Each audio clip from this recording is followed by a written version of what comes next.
inimesed panevad nendele tähtkujudele liiga palju rõhku. Nendel ei ole sellist tähtsust tegelikult, nagu arvata võiks. Taevas paistavad nagu ühel tasandil kõik need tähed olevat, aga tegelikult paiknevad nad ruumis tohutult kaugel üksteisest. Nii et nad ainult projekteeruvad taevasfäärile niimoodi, et meil tekib kujutis seal, et lõvi või neitsi või kes iganes seal. Kepler tegeles kogu aeg ka astroloogiaga. Paljudele inimestele tegi ennustusi.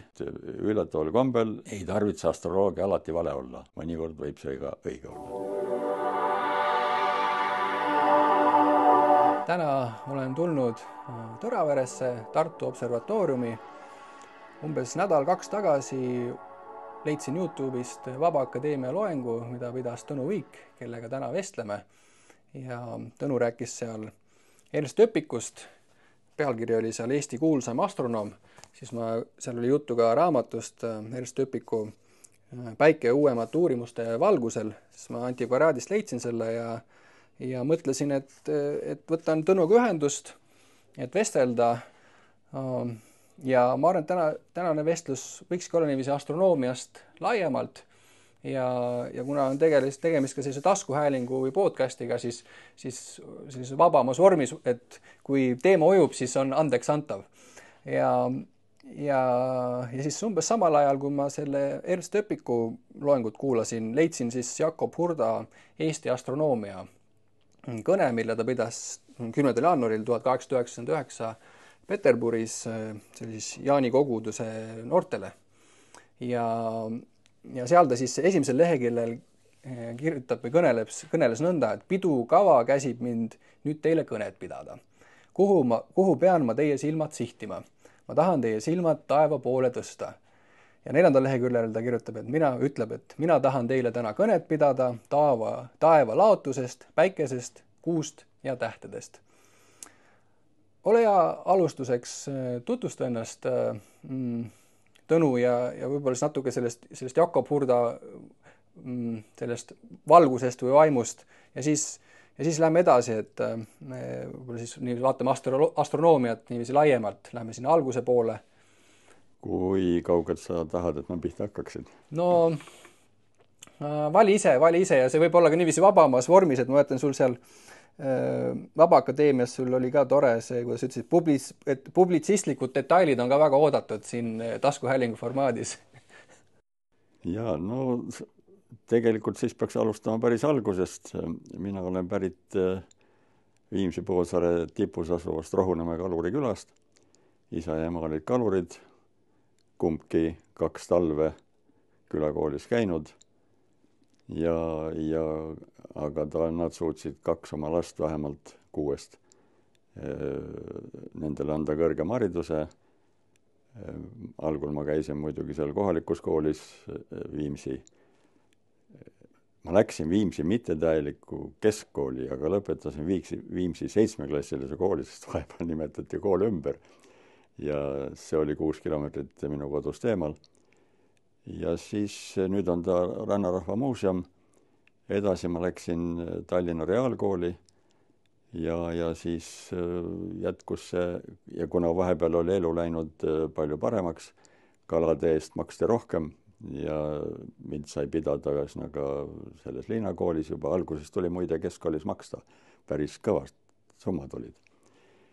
Aga see lõppes kohe, ma ei tea, kui ma olin 9. klassis vist, siis juba kadus see õppemaks. Ja siis lõpetasin reaalkooli ja mõtlesin, et lähen elektriinseneriks.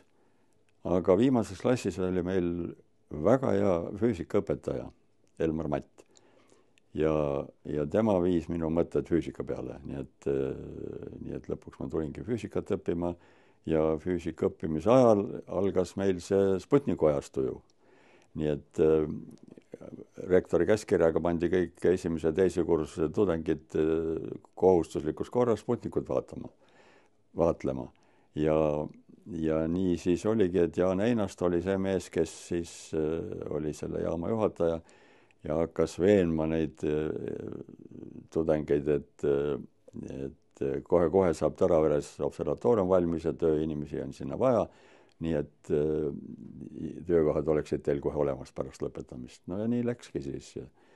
tulin ja alustasin nagu väga paljud inseneri ametikohal. Insener ma ei ole muidugi iialgi olnud, aga lihtsalt teistsuguse nimetusega ei olnud parasjagu ja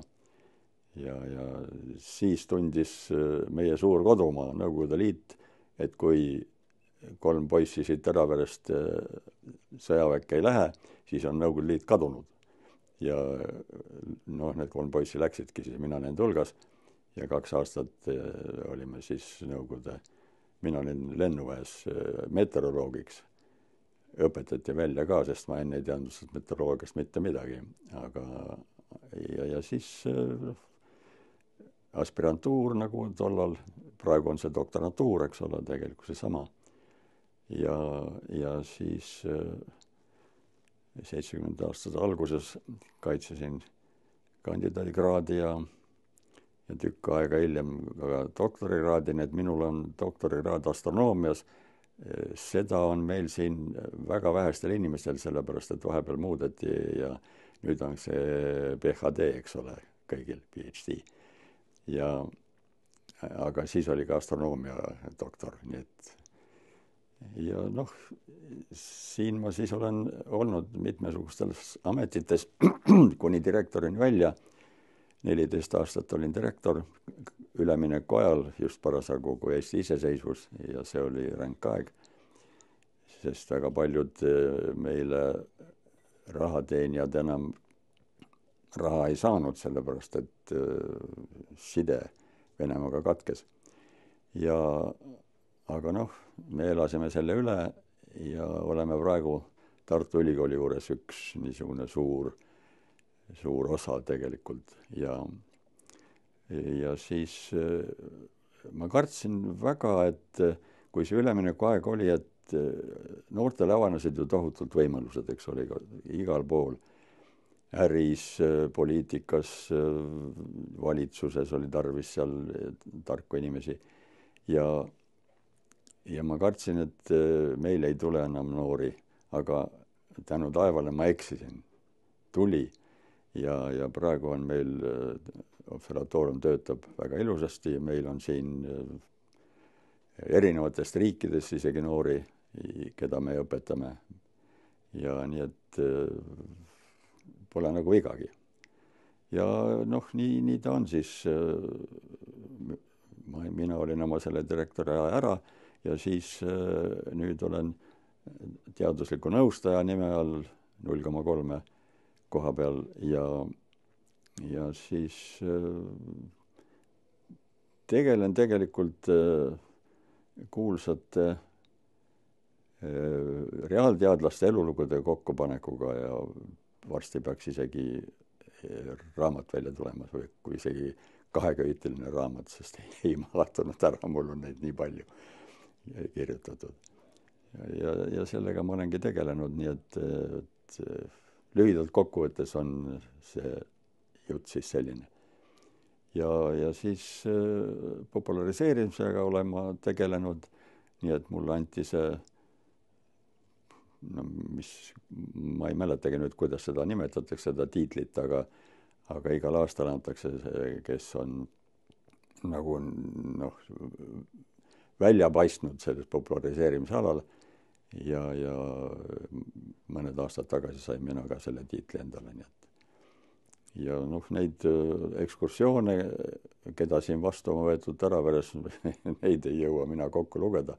Ja ma ei tea ka tõepoolest, kui palju neid on olnud aastate jooksul. Ja noh, ja niimoodi on see elu läinud. Kas sul on ka sellist tugevat isiklikku kogemust taevaga? Ma mäletan, et sa rääkisid, Ernst Öpikul oli see Eesti kuulsam astronoom, et oli õde, käis talle, näitas seal, kui ta oli noor poiss, mäletan, kas oli seal komeedid või midagi. Komeet oli. Jah, komeeti.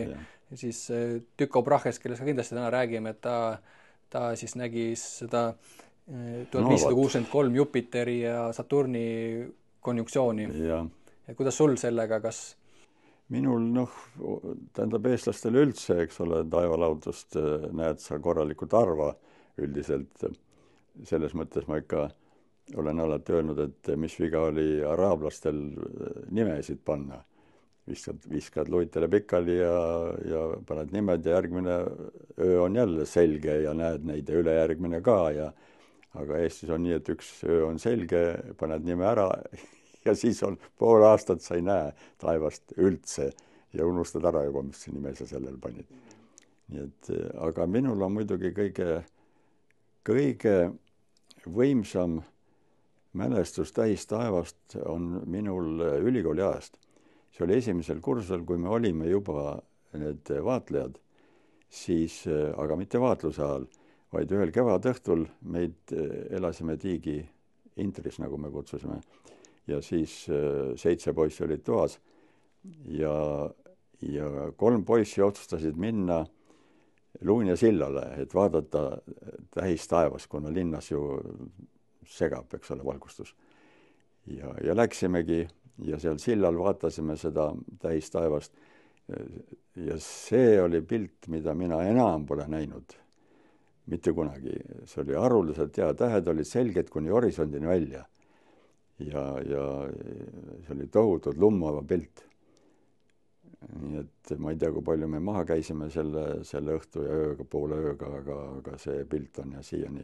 See oli kindlasti üks niisugune võimsamaid mälestusi üleüldse. Ja nüüd, kui sai otsustatud, et astronoomiasse minek on, ülikooli ajal 3. kursusest hakkas meil astronoomia kursuste lugemine. Alguses oli kõik füüsika, eks ole, nagu ikka see on, astrofüüsika ongi tegelikult ju põhineb, või tähendab, astrofüüsika ja põhinebki füüsikal ju suures osas, nii et väga suures osas. Ja nii et niimoodi see läks.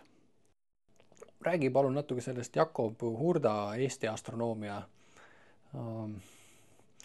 Et see astronoomia huvi siis vana rahval ja siis see põimumiskoht, kus seal juba ülikooliga see hakkas põimuma.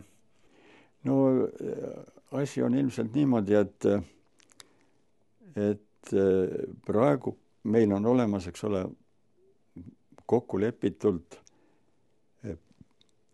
kõikide tähtkujude kohta nimetused, mida praegu me tunnustame, aga tegelikult, kui me mõtleme tagasi, kui Eestis olid kihelkonnad, olid need põhilised sellised omavalitsuse tüübid ja siis mõtleme, et kui palju neid piire ületati tol ajal. Kus inimesed käisid? Käisid kirikus ja kõrtsis. Seal saadi kokku.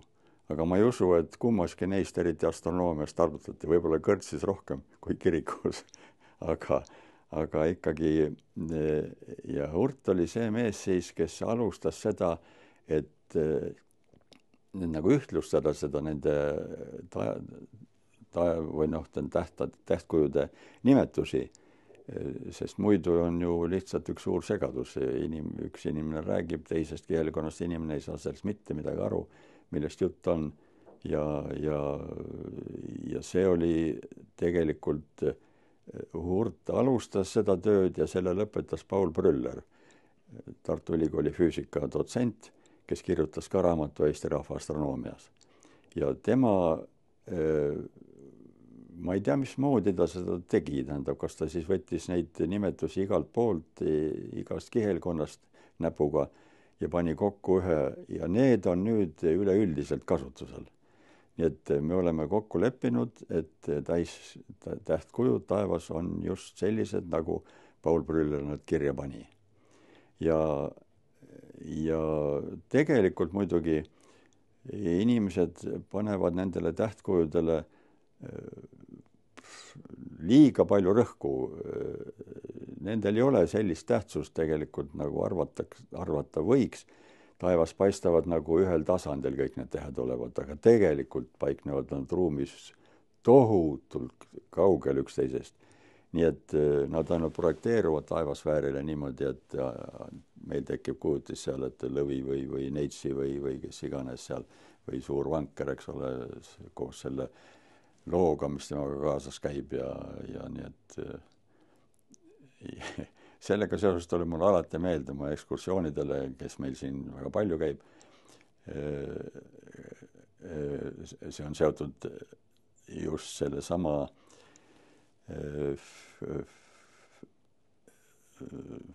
mis meil praegu seinal on, need merekividest moodustatud, eks ole, see tähtkuju taevakaart, võiks öelda.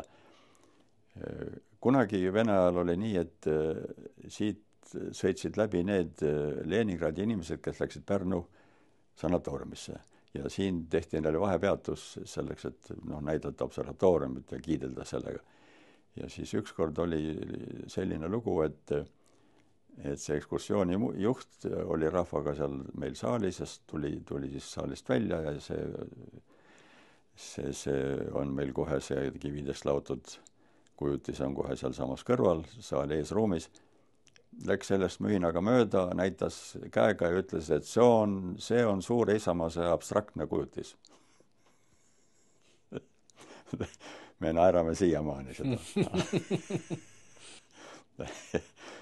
Inimene ei teadnud absoluutselt mitte midagi, et partisanid on vankriga veevad mürske seal kuskile kuhugi. Umbes niimoodi. Aga mis sa ikka tahad inimesest, kes mitte midagi sellest ei teadnud ja ei tahtnudki teada ilmselt. Nii et Hurt oli see mees, kes alustas seda tööd ja see oli tegelikult, talle tuleb au anda, sest kirikuõpetajana poleks ta võib-olla pidanudki niisugust asja ju tegema, et see kohustuste hulkas ei kuulunud, aga teda ennast ilmselt huvitas asi väga. Nii et ta võttis selle kätte, tegi ära ja siis selle lõpetas siis Paul Brüller. Jah, mõtlen, et sul on rohkem need, oled tuttav siis selle, et kui näiteks võtame siis eestlaste paar kuulsamat tähtkuju, muidugi Suurvanker on võib-olla üks ainukesi, mida siis kõik ära tunnevad sealt edasi. Suurvanker kindlasti, väikest vankrit tunnevad vähem inimesi, aga ikka tuntakse ka muidugi, kuna Põhjanael on ikka seal oluline täht ja ta oli, ma kujutan ette, et vähemalt meremeestele oli ta kindlalt tuntud. Aga Suure vankri lugu, niiviisi, kas palju neid lugusid niiviisi üldse alles on, et eks neid on ikka mitmeid, aga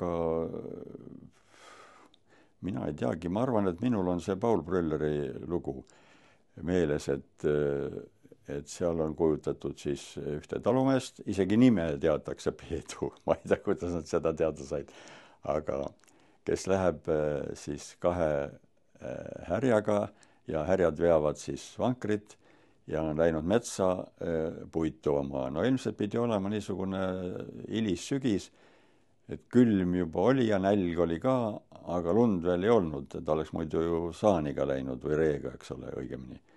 Aga tema läks vankriga. Ja 4 ratast on selgesti näha, kui me tähtkuju vaatame. Ja samuti ka see mees on seal 1 tähega märgitud ära ja siis 2 särga oli vankri ees, aga lugu oli niimoodi, et hundid olid näljased, kuna oli selline sügisene aeg ja Taara, eestlaste peajumal, ilmselt siis Toorist on ta see tulnud, oli keelanud ära metsloomadel murda koduloomi, kui nad tööd teevad ja härjad tegid tööd. Aga üks hunt oli ikkagi niivõrd näljane, et ei suutnud sellele keelule vastu panna ja murdis 1 härja maha. Ja siis Taara karistas teda, pani ta selle härja asemele sinna rakkesse ja tõstis kogu seltskonna taevasse. Ma ei tea siis, mis eesmärgil ta seda tegi, aga nii on, jutt käib niimoodi. Ja siis, ja miks nii öeldakse? 4 tähta on ilusasti moodustavad selle vankri rattad, selgesti kohe. Meest võib ette kujutada 1 tähena ja siis 2 tähte on kõrvuti, kus on härg ja hunt. Härg on heledam täht, hunt on nõrgem täht. Kaksiktäht see ei ole, nad on teineteisest väga kaugel. Aga nad on lähestikku paistavad meile, projekteeruvad lihtsalt taevasfäärile. Ja niimoodi on kõige ilusam tähtkuju minu meelest üleüldse ja kõik inimesed leiavad selle ka kindlasti taevast üles. Ilma, et nad peaksid otsima ja tükk aega mööda taevast ringi sõitma. ja siis ka väike vanker loomulikult, kui suur vanker on, ja selles on kõige tähtsam täht on siis, eks ole, see Põhjanael. Ja huvitav on see, et kui me vaatame nüüd, võrdleme seda Kreeka taevast, millest on need ametlikud tähtkujude nimed on meil pandud, ja eestlaste taevaga, siis vahe on suur.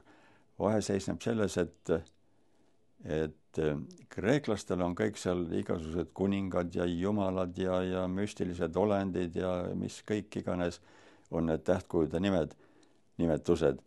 Aga eestlastel on kõik igapäevased asjad, kas tööriistad või siin nagu seesama, millest ma rääkisin, suur vanker ja väike vanker ja või kuhjalava või midagi, kõik on sellised igapäevased või siis näiteks jõulutäht ja nii lihtsalt on, sest meie oleme ikkagi maainimesed siiamaani. Ja nii et jah, selles on tõesti meie nende nimede panemise suur vahe. Jah, see nimede panemise aspekt on huvitav, et jah, seal tänapäeval on need üks, mis mul siin arvutis on ka, internetis on ka, on see Stellariumi programm ja sealt saab siis üle 30+ erinevate kultuuride taevakaarte saab vaadata. Ja. Me tegime jah siia selle Stellariumi lihtsalt, et tegelikult selle initsiaator Mare Ruusalep, tema taipas kõige varem, et oleks hea, kui meil on selline koht, kus saab kõike need näidata nii päris seletada näiteks aastaaegade tekkimist, millest hämmastaval kombel väga paljud inimesed ei tea seda, kuidas see toimub. Aga jah, nii et see koht on meil nüüd täiesti olemas ja seal on igasugused programme oleme muretsenud ka, et näidata, kui rahvas tõsiselt huvitatud on, siis ei ole probleemi selle näitamisega. Ja ta väike muuseum on ka meil selle arvutustehnika oma, kui imetleme seal mingit 20 megabaitilist ketost. kui väga võimast asja omal ajal. Ja teine nagu vaatan sinna Põhja-Ameerika neid suure vankri, siis kui räägime sellest suurest vankrist ja kui sinna kreeklaste poole, et siis karu on üks teema, mis igal pool kuidagi karuga seostatakse teda ja karulood. Suur karu on kreeklastel ja väike karu on ka, tähendab, nii et need on tõesti karudeks nimetatud. Mina ei tea, võib-olla tol ajal olid Kreekas veel karud olemas, aga vaevalt, et praegu seal neid on. Aga mine sa tea. Ja huvitav ka, kuidas mõned sümbolid, vanad sümbolid ka ja vanad lood, et kuidas nad on nagu ühised. Jah, seda küll, jah. Näiteks kaksikud on meil ka kaksikud. Nii et see tähtkuju on sama kreeklastel ja meil. Või siis Põhjamadu, Draako, see on ka sama. Nii et 2 tähtkuju on sama nimega. See on jah, päris suur kokkusattumus tegelikult võiks. Ei oleks ju pidanud niimoodi olema. Aga palun joonista, võtaks sellise astronoomia siis ajalugu, et kui ma mõtlen astronoomia ajaloo peale, siis mul seal esimesed, kes mul nagu meelde tulevad, see on 2 suurt nime tulevad, et on Ptolemaios ja siis Kopernik. Aga võib-olla, et kas sealt veel Ptolemaiosest ka natuke varem on ka astronoomia ajalugu, et lähme kuidagi, ütleme siis sellest geotsentrilisest kuni selle heliotsentrilisele ja olulisemad pidepunktid siis astronoomia ajaloo juures, et kus ta nagu juured on? Ma arvan, et vist tulebki Sumeri kultuuris seda algust otsida, sest lihtsalt me kaugemale ei tea. Ta võib ka olla kaugemal juba. Nüüd on ju leitud ka mingisugused kivistisi asju, mis võivad olla isegi varasemates kultuurides kui sumerite oma. Aga neid ei ole veel kuigi palju ja nende peale üles ehitada midagi tõsisemat praegu vist veel ei saa. Aga sumerid olid ju, kes juba tegelesid sellesega tõsiselt, see 60 jagamine, eks ole, minutid või aja mõõtmine niimoodi. See on ju nende poolt ja siis tegelikult tegelikult oli ju isegi kaugelt enne Kopernikut oli inimesi, Kreeka õpetlasi, kes olid kindlad selles, et päike seisab ikkagi paigal ja maa tiirleb ümber päikese. Täpselt see, mida ütles omal ajal siis Kopernik. Ja aga nemad nagu millegipärast nad jäid üksikuks ainult ja nendest ei tulnud sellist tõsisemat arusaama. Ja ju tõtt-öelda see ristiusk oli hiljem see, mis tõsiselt takistas ka niisuguse arusaama levimist. Nii et me ju teame, et see Kopernikul oli ka tegemist, ta ju avaldas selle raamatu või sai kätte õigemini selle raamatu trükist praktiliselt peaaegu et surmapäeval. Nii et ta ajastas õigesti selle, et see inkvisitsioon enam temaga midagi halba teha ei saanud. Ja niimoodi see asi siis hakkas minema. Alguses oli isegi Koperniku ideid toetasid ka mõned suuremad sellised kirikuvürstid, isegi Roomas paavsti juures, aga ilmselt ikkagi paavst hakkas kartma selle oma riigi, tollal oli paavstiriik, eks ole, et selle pragunemist ja murdumist hoopiski ja võt niisugused mõtlemised ja ilmselt olid otseselt vastu, eks ole, sellele nende aetud poliitikale ja seetõttu toimus see Koperniku omaks võtmine ju tegelikult pika aja jooksul, ega ta päris nii ei olnud, et prahu ja valmis ja nüüd oleme kõik selle liikuva maa toetajad. Ketser ikkagi. Ketserid just. Ja niimoodi see asi läks. Galileo pidi käima vabandust palumas ja põlvitamas seal ja ette lugemas oma pahed, mis ta oli just millega ta hakkama oli saanud. See kõik oli jah nii et ega see oli niivõrd psühholoogiliselt ränk asi, et ta haigestus lausa pärast seda ja ega ta tegelikult ei saanudki päris korralikult terveks enam. Aga jah, kõik see katoliku usk oli tollal suur jõud ja eks ta on ka praegu veel. Ta on küll natukene nagu leebemaks läinud, aga otseselt vabandust palunud katoliku kirik selle eest, et mida ta siis Galileoga tegi, seda ei ole toimunud. On küll öeldud jah, et see tema õpetus oli õige umbes ja niimoodi, aga ka nii ümber nurga kergelt, aga vabanduse palumist juttu ei ole. Aga jah, kui me näiteks vaatame astronoomia ajalugu, et võib-olla kui seda Ptolemaios natuke lahti rääkida, et võib-olla seal kuskil põhikoolis korra oleme selle kõik need nimed läbi käinud, aga et niiviisi kordamine tarkuse ema, et kes tuu Ptolemaios oli? Jah, tarkuse ema küll, aga tarkuse isa ei tunne mitte keegi millegi pärast. See on pannud mind alati imestama. Kes tarkuse isa on? No ei ole. Keegi ei ole öelnud. Aga Ptolemaios oli jah selline kange mees, et tegelikult ju see vaade oli juba ammu olnud, kui tema nagu korrastas selle ja esitas selle süstemaatiliselt niimoodi. Ja tema esitas ka üks nendest meestest, kes selle matemaatilise teooria paika pani, et kuidas leida, ütleme, planeetide asendid mingisugusel aastaajal või kellaajal täpselt. Nii et kuigi see mõte niimoodi, et päike tiirleb ümber maa, ei ole kaugeltki vasta tõele, aga ometi suutis Ptolemaios välja mõelda sellise süsteemi, mille alusel sai neid rehkendusi teha ja väga täpselt olid, ühesõnaga seal tulid need igasugused mõttelisi ringjooni tuli teha veel sellele põhilisele ringjoonele, mida päike teeb, tuli juurde teha ja neid võis olla seal kümneid tegelikult. Mida suuremat täpsustada sa tahtsid, seda rohkem neid ringjooni sa pidid võtma arvesse.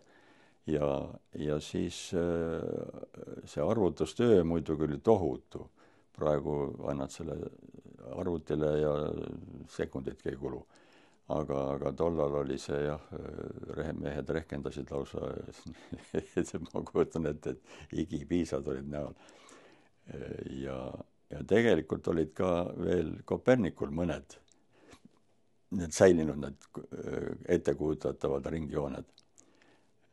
Küll aga siis oluline vahe oli selles, et siis ikka päike seis paigal ja maa tiirles ümber, aga neid ringjooni oli ikkagi vaja planeetide asendite määramiseks. Ja Ptolemaios oli tõesti hea mees, kes selle suutis teha ja see jäi aastasadadeks jäi ju see süsteem kehtima. Ja saadi hakkama sellega, kes tahtis seal määrata.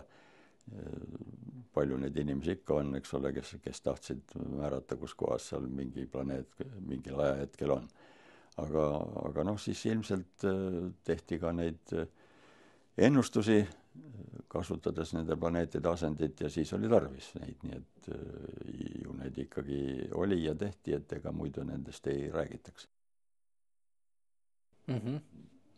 Jah, see Ptolemaios, no siis seal teine sajand on ju seal Aleksandrias siis ja seal, siis seal veel see Hipparchus on ka oluline tegelane.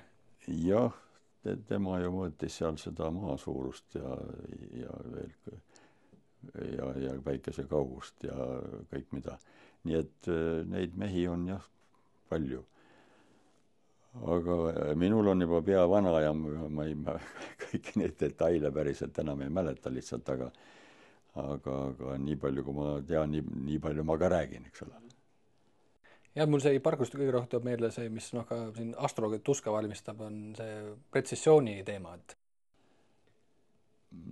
No jah, aga eks ta just seda kirjeldas seda nii, nagu tal võimalused olid, eks ole, nii on. Mis seal ikka? Mis nüüd ennast on, et see kevadpunkti liikumine 1 kraad 80 aasta jooksul umbes, et pidi ikka terav silm olema, et seda märgata. Seda küll, jah. Seda küll tõesti, nii et täpsus oli juba siis nii päris kena. Ja siis, kui jõuame seal Koperniku juurde ja siis Kepler, et võib-olla räägi sellest tuuost natuke, et see seal Hardo Pajulaga, kui tegime saate, pealkiri oli Kosmose psüühe, siis seal ma lugesin Kepleri päevikus siis ette selle koha, kus ta tehe tuli siis välja, on ju, ja seal küünlavalgel, kui esimene ja teine seadus avastati, et võis ikka võimas hetk olla ühe mehe jaoks. Kas jah, eriti kui pidada silmas, et kas see oli 600 või 700 kvart selles formaadis lehte ta täitis ja suurema osa sellest küünlavalgel veel. Ikka fantastiline töö. Praegu ei võtaks mitte keegi niisugust tööd ette, minu meelest. Aga see oli jah, tõeliselt fantastiline asi. Ja kui ta selle seaduse ikkagi, need 2 seadust alguses ja siis 3. muidugi võttis pikemat aega, ma teaks, oli 15 aastat või midagi niimoodi oli vahet neil. Ja siis tuli ta ka 3. seadusega välja ja need siiamaani püsivad. Kepler oli kange mees, kuigi ta elu just eriti õnnelik ei olnud, et ema süüdistati nõiduses ja taheti ära põletada lausa, nii et ta võitles ema eest, nii et hirmsasti oli tal seda muret tegelikult.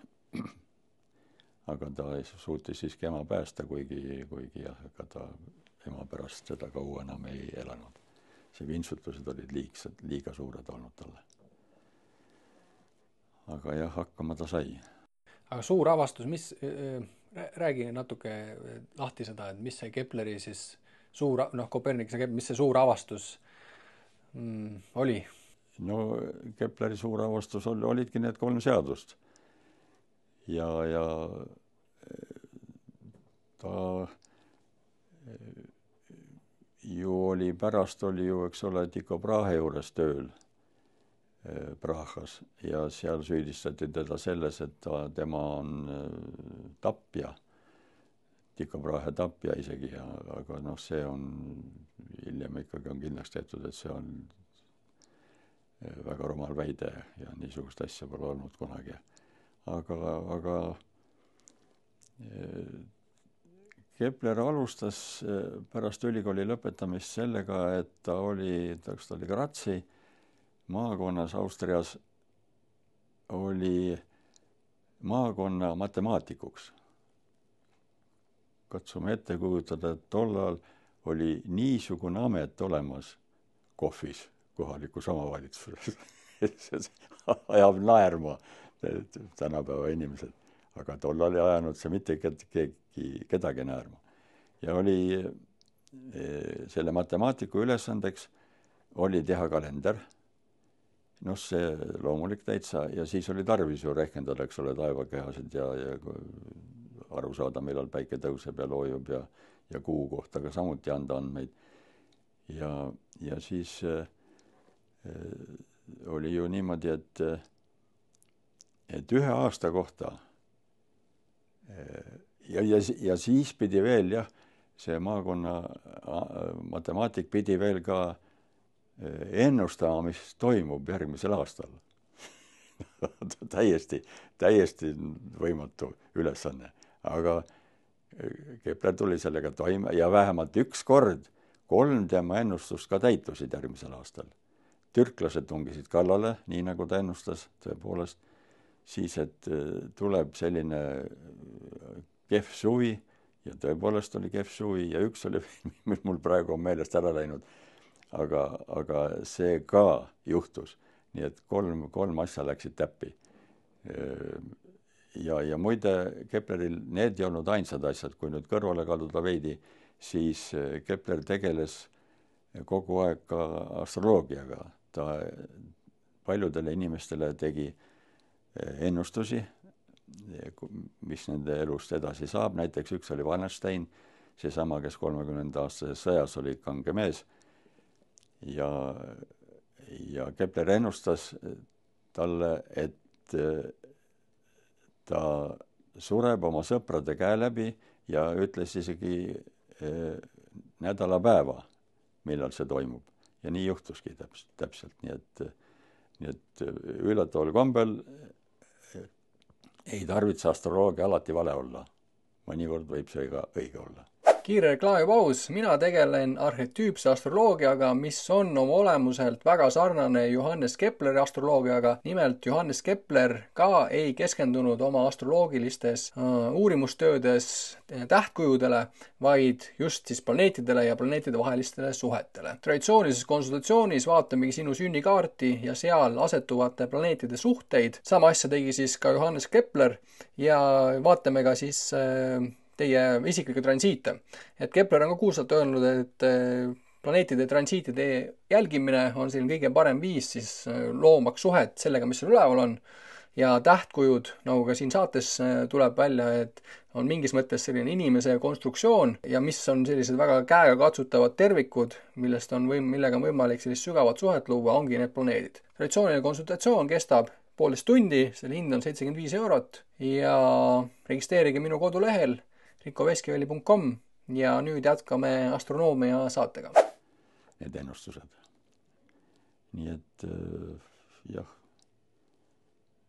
Nii et ega ma praegu midagi vist rohkem lisada sellele ei saa, ei oskagi õigemini. No see esimene teine seadus on, et see suur nihe või mis siis toimus, et kui kristlik maailmakorraldus ütles, et see kogu elu tiirleb ümber selle maa siin all, et siis Kopernik ja Kepler nihutasid siis selle universumi keskpunktiks selle päikse. No tegelikult ega Kepler ei rääkinud sellest päris, et temal oli see nagu...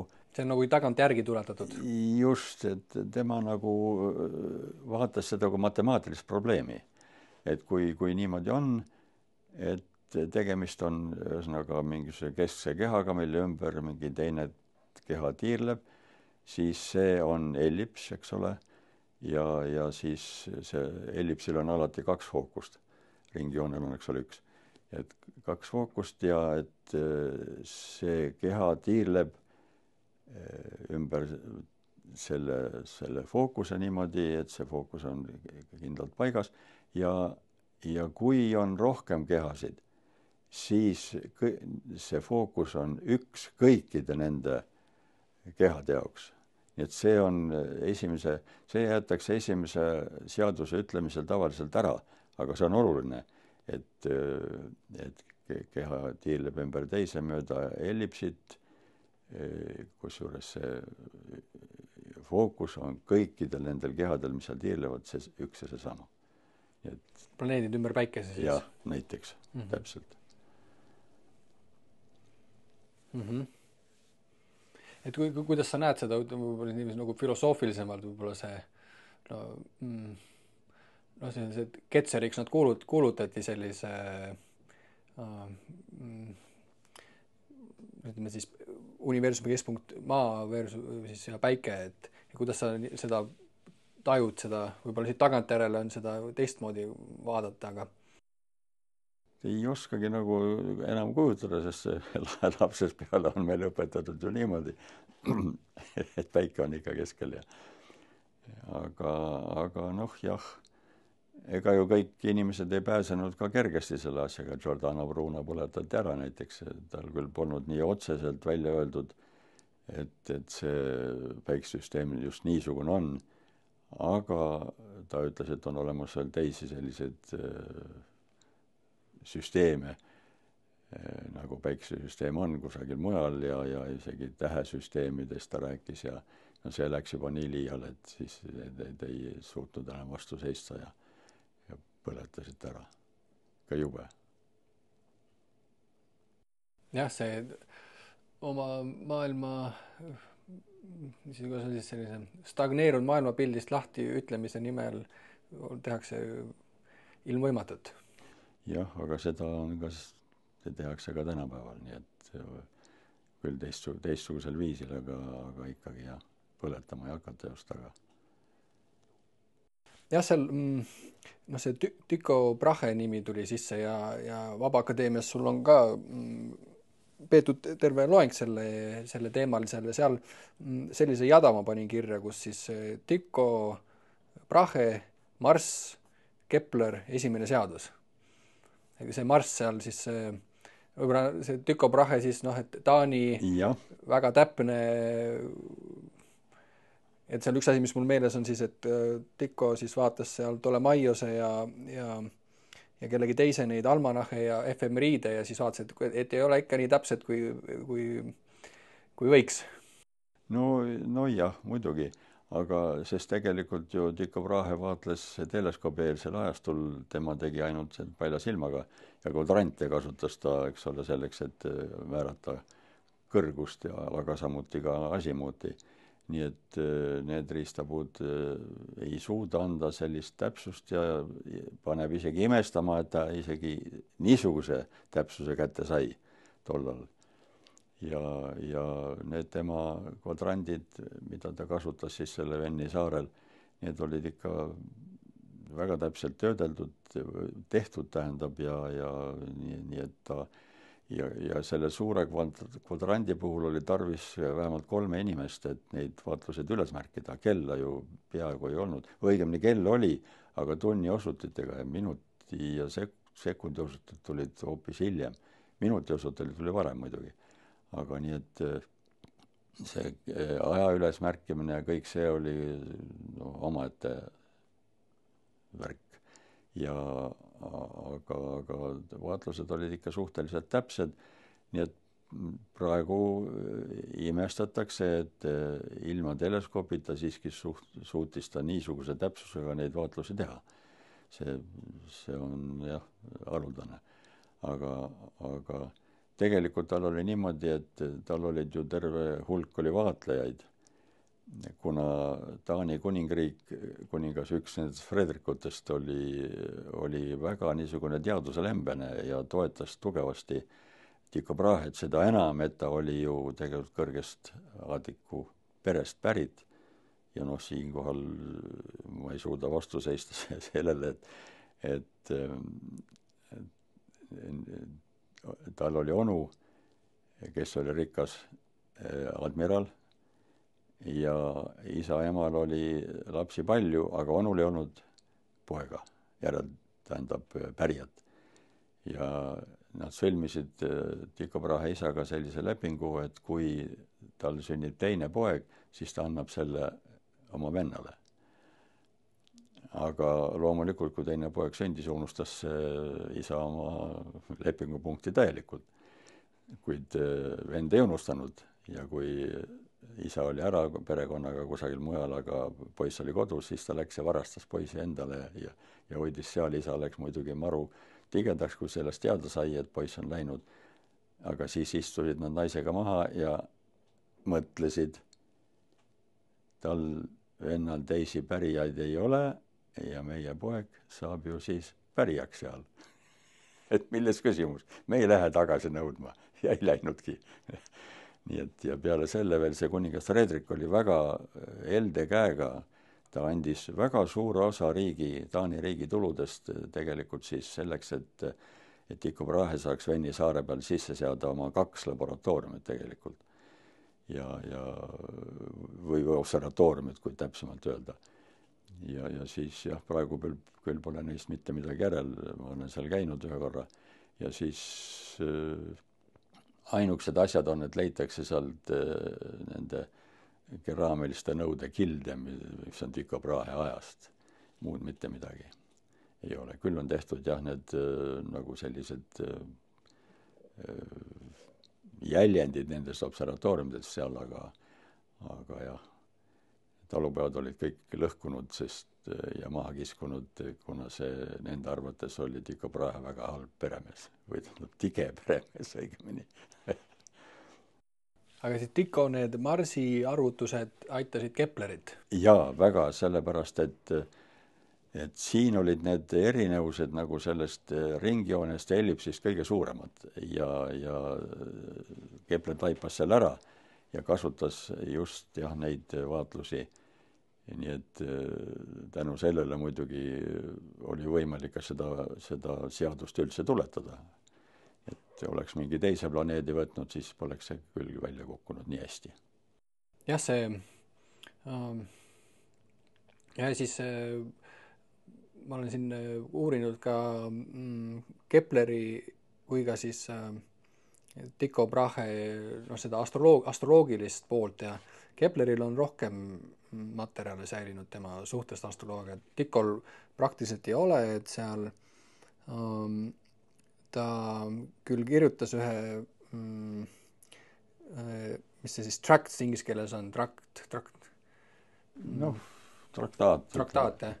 Et ta küll, tal oli kirjutatud traktaat siis pealkirjaga Against Astrologers for Astrology, et selline kriitiline vaade siis astroloogiale, aga neid kunagi ilmutatud ja nüüd on need kadunud.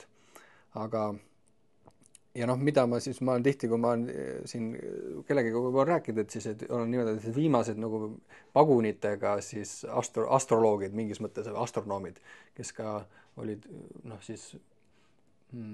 maailma teadusajalugu kujundanud teadlased, kes ka siis tundsid huvi, seal ka alkeemia tuleb seal mängu ja ka astroloogia. Aga ühed read, mis ma leidsin, mis on siis Tycho Brahe enda kirjutatud, et ta kirjeldab siis selline teos oli nagu Astronomia Instauratea Mechanica 1598, kus ta siis kirjeldab oma instrumente ja oma tööd. Ja seal siis kus ta on ka siis mõned read astroloogiast. Ja ma tõlkisin selle ümber ka, võib-olla ei ole kõige parem tõlge, aga lihtsalt on huvitav minna siis näiteks Kepleri pähe ja vaadata, kuidas tema siis nägi astroloogiat või siis Tycho Brahet, et ma loen siit natuke ette selle, et see võib-olla aitab siis mõtestada seda, aga kirjutas siis Tycho Brahe nõnda, et ka astroloogia valdkonnas tegime tööd, mida ei tohiks põlata need, kes uurivad tähtede mõjusid. Meie eesmärk oli vabastada see valdkond vigadest ja ebausust ning saavutada võimalikult hea kooskõla selle aluseks oleva kogemusega. sest ma arvan, et vaevalt on selles valdkonnas võimalik leida täiesti täpset teooriat, mis vastaks matemaatilisele ja astronoomilisele tõele. Kui nooruses huvitas mind rohkem see ennustamise osa astronoomiast, mis tegeleb ettekuulutustega ja tugineb oletustele, siis hiljem, tunnetades, et tähtede liikumised, millel see tugineb, olid ebapiisavalt teada, jätsin selle kõrvale, kuni mul oleks võimalik seda puudust parandada. Pärast seda, kui ma lõpuks sain täpsemad teadmised taevakehade orbiitidest, võtsin aeg-ajalt astroloogia uuesti ette ja jõudsin järeldusele, et see teadus, kuigi seda peetakse mõttetuks mitte ainult ilmalike, vaid ka paljude teadlaste, sealhulgas mitmete astronoomide poolt, on tegelikult usaldusväärsem, kui arvata võiks. Ja see kehtib mitte ainult meteoroloogiliste mõjude ja ilmaennustuste, vaid ka sünnikaartide põhjal tehtud ennustuste kohta, eeldusel, et ajad on õigesti määratud ning tähtede liikumised ja nende sisenemised kindlatesse taevaosadesse on kasutatud vastavalt tegelikule taeva situatsioonile ning et nende liikumiste ja pöörlemiste suunad on õigesti läbi töötatud. Nende punktide osas oleme välja töötanud kogemustele tugineva meetodi, mis erineb seni kasutatutest. Kuid me ei kaldu andma seda tüüpi astroloogilist teadmist teistele edasi, sest see pole antud kõigile, et osata seda kasutada iseseisvalt ilma ebausu või liigse enesekindlusega, mida pole tark üles näidata loodu suhtes. Seetõttu ei avaldame selles valdkonnas leitud asju või avaldame neid väga vähe. Osav poiss peab ütlema. Ma eile üleeile leidsin selle ja lugesin seda, see päris hästi võtab kokku ju selle. Minu meelest ka, jah, päris hea. Ta osutab paljudele nendele probleemidele, mis ma nagu näen, mis astroloogias on ja selline, see eriti lõpus selline nagu väga tervislik alandlikkus kogu selle teema suhtes, et see eesti keeles alandlik ei kõla nii hästi, aga inglise keeles on see humbleness või siis selline vaoshoitus. Tagasihoidlik, alandlik, jah. Et jah, et see on ka võib-olla üks teema, mida siis ka tihti astronoomid ei taha ka tunnistada seda, et olid siis kõvad pagunitega teadlased, kes tundsid huvi siis ka sellise äärealade vastu. Ei, ikka tunnistatakse küll. Vähemalt mina tunnistan küll, et oli ja nagu ma rääkisin, mõned ennustused läksid isegi täppi kõige veidramal kombel. Aga jah, raske on uskuda, sest kõik muud teadused ikkagi põhinevad mingisugustel alusprintsiipidel. Aga sellel ei ole näha seda, tähendab, mis on see mõju siis. Kui ta olemas on, siis seda ei tunta. Nii et see tekitab küsimusi ja see on ka põhjus ilmselt, miks teda nii ei võeta sellise teadusharuna nagu teisi, nagu kas või minu meelest matemaatikat. Nii et jah, siinkohal on, mina ei ole asjatundja selles, ei ole sellega tegelenud, Eestis on neid, tõepoolest Enn Kasak on vist üks mees, kes oskaks öelda rohkem sellise asja kohta, tema on seda filosoofiat tõsiselt uurinud lausa. Ta oli ju meil tööl siin ja kaitses ka oma kandidaadikraadi siin, aga ta jah, läks selle filosoofia teele.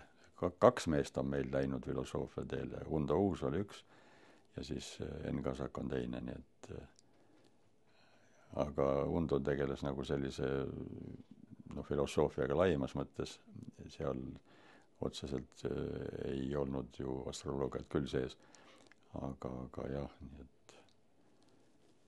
nii et niisugused mehed on meil olnud siin tõesti ka.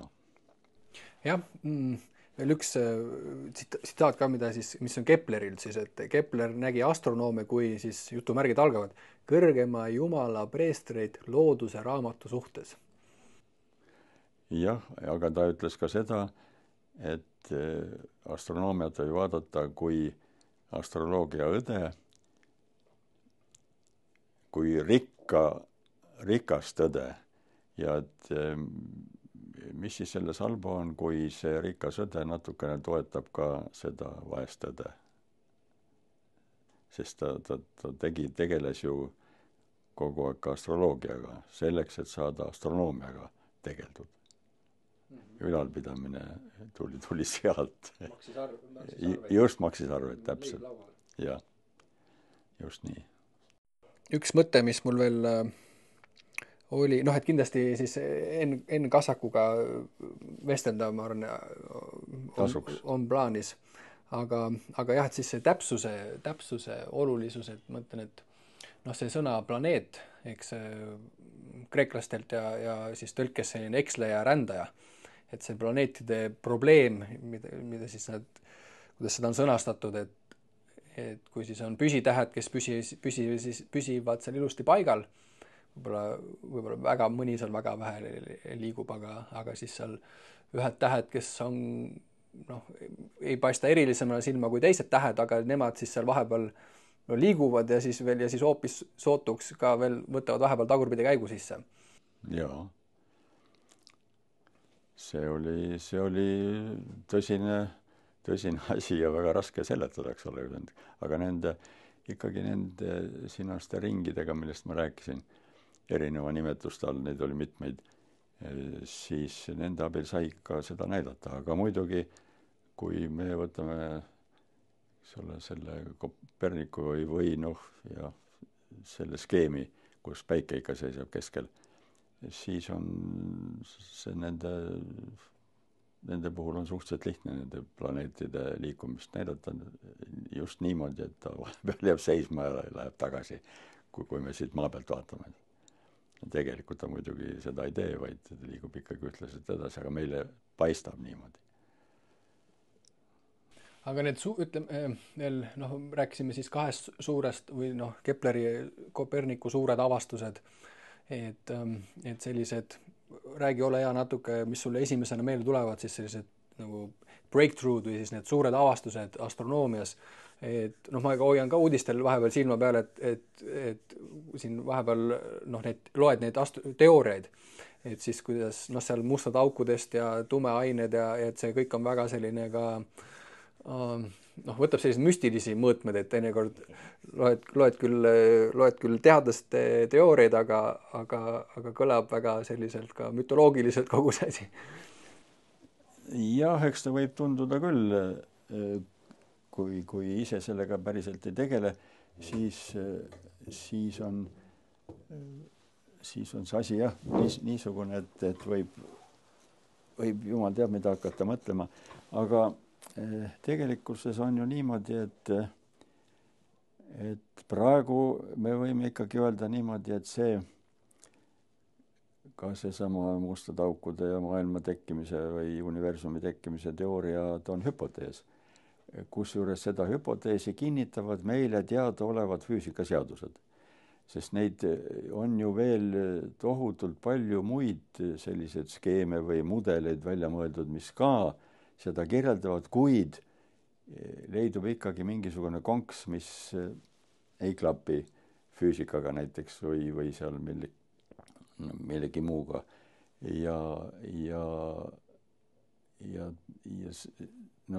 ongi nii, et me ei saa ju seda siis arvesse võtta. Kui me muidugi oletame, eks ole, et kogu selle universumis kehtivad füüsikaseadused on kõik samad. See on üks asi, seadus, millele tuginetakse ju kogu aeg. Ilma selleta nagu ei saa, sa ei saa, puudub võimalus valida. Aga kui sul on niisugune relv, nagu see, kui sa ütled, et kõik on, eks ole, peab toimuma täpselt samamoodi, nüüd hakatakse, ka on teooriad muidugi ka, kus need konstandid muutuvad näiteks ja mida me praegu peame sellisteks absoluutselt kindlateks asjadeks. Ja siis võivad saada ka teistsugused teooriad eluõiguse. Nii et see kogu aeg on ju toimunud füüsikas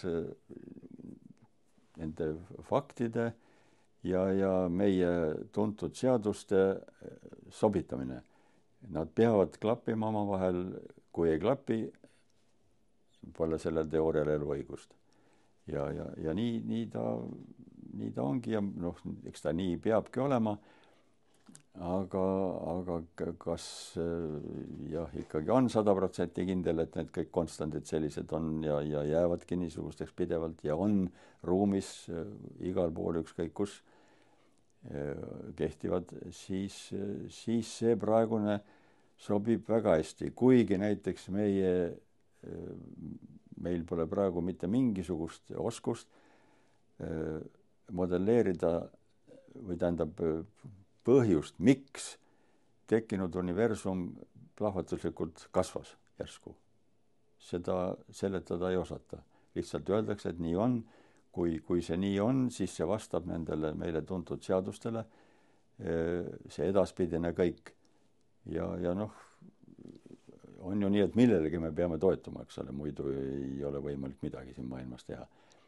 Ja siis me toetamegi sellele, et arvame, et need on kõik nii konstantselt kogu aeg, siis sobib, kuigi jah, praegu jääb veel seletamata asju, mida see antud teooriate valguses me ei tea, miks see nii on.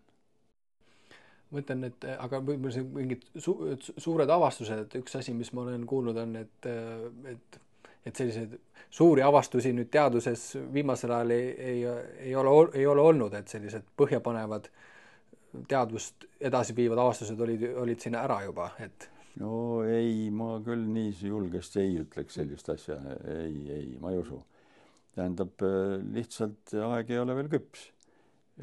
Meie selle teadmiste kogumise hulk ei ole veel nii suur, et midagi põrutavat võiks välja tulla. Aga ma usun küll, et tuleb midagi jälle uuesti, mis pöörab pea peale võib-olla kõik need asjad. Aga noh, jällegi teisest küljest, nagu öeldakse, et nüüd Einsteini teooria lükkas ümber Newtoni. Et lükanud ta midagi ümber tegelikult. Kui vaatame, et milliste kiiruste juures kehtib Newtoni teooria ja milliste kiiruste juures hakkab kehtima, eks ole, Einstein, siis on kõik korras. Midagi pole viltu. Ja Newtoni teooria kehtib edasi, jumal hoidku, me ju kogu aeg toetame sellele, eks ole, mitte Einsteini omale. Ja noh, täna üks huvitav YouTube'i kanal on ka, kus siis on selline eraldi haru on nagu astrobiology või siis ma vaatasin, et on veel selle, eesti keeles on veel bioastronoomia. Isegi nii. No jah, astrobioloogia oli ka olemas ka juba Vene ajal ja mingid venelased seal tegid, keegi naisterahvas oli ka nendel seal, kes seda rääkisid sellest astrobioloogiast päris jälle, et kuidas jah, Marsil kasvab see ja teine ja mis ei kasva. Nii et see on nüüd ümber nimetatud siis, nagu ma aru saan, aga ikka tegeleb sama asjaga, eks ole, põhimõtteliselt. Nii et jah, miks mitte. Ja tead seal, et see YouTube'i kanal, kus see NASA astrobioloogia, et seal oli huvitav, seal oli võetud siis üks Mohawki vanaema, kes on seal siis idarannikul, seal New Yorgi ümber on seal need Haudenosaunee on see riik või siis see konföderatsioon, üks hõimsalt nendest. Ja see vanaema seal, tema rääkis siis paralleelselt seal loomislugu kuust ja siis seal kõrval oli siis ka üks geoloog või siis seal astro poole, et tema rääkis kuu tekkest. Et ja noh, kui siin loomislood on pea igas kultuuris me leiame siis erinevate asjade loomislugusid ja täna ma arvan, et kannab siis seda ülimast tõest lähtuvat loomislugu on suuresti siis ka siin astronoomide kui me vaatame siis sinna ülesse, samas ka näiteks kui juba kuust räägime, et võib-olla räägi ole hea näiteks siis selle põgusalt kuu loomislugu sellise astronoomi vaatevinklist. No siin on neid teooriaid oli päris mitu, aga viimasel ajal ikkagi rohkem arvestatakse sellega, et tekivad maakera tabas omal ajal suuremat sorti siis asteroid ja lõi välja ühe hulga ainet mis siis koondus selliseks, võttis ümmarguse kuju nagu ikka, eks ole, kui gravitatsioon mõjub ja siis ja tekkis Kuu. Nii et selline on, sellest on rääkinud ka Öpik muide üsna palju omal ajal, sest Öpiku vaateväli oli väga suur. Ta võis seal nendest meteoriitidest alates kuni seal lõpetades tähtede tekkimisega, eks ole, nii et ja isegi tema oli ju üks mees, kes rehkendas Andromeda galaktika kauguse. Meie olemegi siin Eestis uhked selle üle, et Struve oli mees, kes rehkendas või andis selle lähima tähe, no mitte lähima, aga tähe kauguse päikesest. Tolle ajal kuni selle ajani ei teatud, kui suur see on. Pakuti välja erinevaid arvamusi, aga Struve mõõtis selle uue teleskoobiga selle, mis ta oli just saanud, mõõtis selle ära tõesti. Aga ta tegi, nüüd meie arvates tegi suure vea, et ta kohe ei publitseerinud seda, sest see esimene määramine oli väga täpne tegelikult. Kaunis vähe erines tänapäeval tuntud suurusest. Ja siis 12 meest siis maailmas tegid ka sedasama, aga hiljem mõõtsid, aga avaldasid varem. Nii et nemad on nüüd, loetakse nii, et Struvet eriti nagu taheta lugeda kõiges tähekauguse, esimeseks tähekauguse määrajaks. Nii et Struve oli jah Tartus mees, kes mõõtis selle tähekauguse päikesest, siis Oota, päikes, millise tähe? See oli see Alfa Cygni minu meelest. Ja ei olnud Cygni. Mul ei seisa enam need asjad meeles, aga põhimõtteliselt üks täht päikesest siis, meie päikese ja ühe tähe vahel see? Mitte lähima tähe, vaid ikka. See oli umbes 8 astronoomist ühikut, kui ma ei eksi. No jah, see selleks. Siis järgmine mees oli Öpik, kes määras meie galaktika kauguse Andromeda galaktikast. Ja kolmas mees on Jaan Einasto, kes on nüüd üleüldse öelnud, missugune see universum välja nägema peaks, eks ole. Et võime olla väga uhked, mis meie riigis on tehtud. Tõsi küll, Struve ju eestlane ei olnud, sakslane, aga ega see ei tähenda, et ta elas siis Tartus, kui ta seda tegi. Jah, seal kui see geoloog rääkis sellest Kuu, et ühes indiaani vanaema seal rääkis Kuust, et siis seal see geoloog mainis seda, et Kuu siis et oli ka see üks oluline asi, mis soodustas siis elu tekkimist maal, et pani liikuma siis ookeanid ja tekitas siis lained ja tänu millele siis seal vesi tõusu ja mõõna. Jah, tõusu ja mõõna. Jah, see on tõesti niimoodi, nii et selles on iva sees kindlasti kohe, nii et miks mitte, nii et võib-olla siis need osa elu tekkis vees, arvatakse praegu siiani ikka võrdlemisi kindlalt. Aga et kuidas ta maa peale tuli, see on omaette küsimus ja üks nendest võimalustest ongi koos selle tõusu ja mõõnaga lihtsalt mõned organismid olid sunnitud siis jääma kuivale ja lõpuks nad kohanesid sellise eluviisiga ka ja nii siis saime meie ka lõpuks alguse, inimsugu, ma mõtlen.